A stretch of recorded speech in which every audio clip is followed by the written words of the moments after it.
who described how his publication suppressed negative stories about Trump as he was running for the presidency in 2016.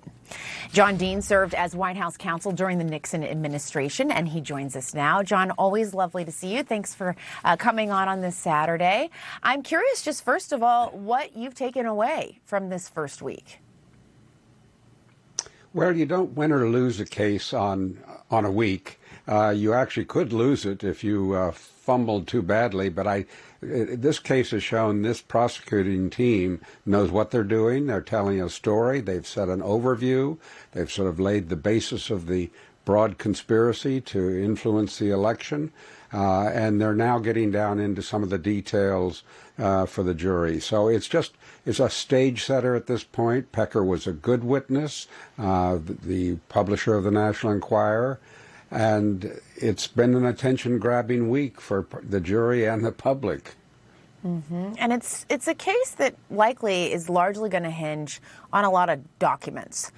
What exactly are prosecutors looking to show as they call witnesses like Michael Cohen's former banker to the stand, and as they try to walk this jury through a lot of documents? Well, with the banker, they're setting the stage of the finances that were arranged to pay off Stormy Daniels during the later phases of the story, which we know about broadly, but we don't have the details yet. So what they have also, apparently, are a lot of documents. What we don't know, if they have or do not have, is information or witnesses or documents that directly link Donald Trump to the falsification of the documents, or whether that's going to be something that has to be inferred by really overwhelming evidence that there's no other way it could have happened other than from his allowing it to happen.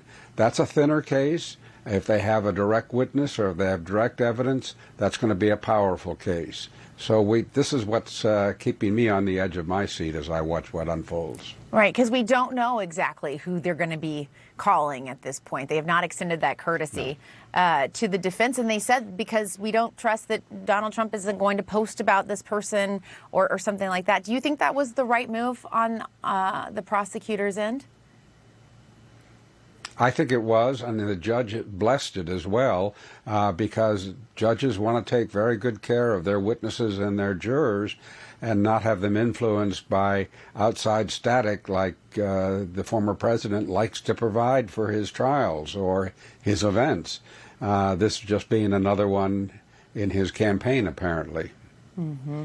And there's been so much talk, and the former president's kind of flirted with this, as it were.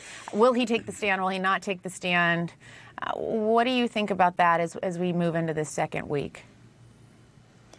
Jessica, I'd be very surprised if he did take a stand. In prior trials, he has said that he would take a stand and never showed up to do so. So he's not a good witness. He has shown that in depositions. In the limited testimony he's given in a civil trial, he showed he was not a good witness. So it would be unlikely that's going to happen.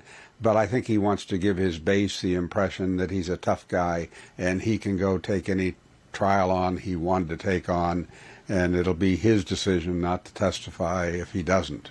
All right, John Dean, always good to see you. Thanks so much. We appreciate it. Thanks, Jessica. Fresh off a vital visit.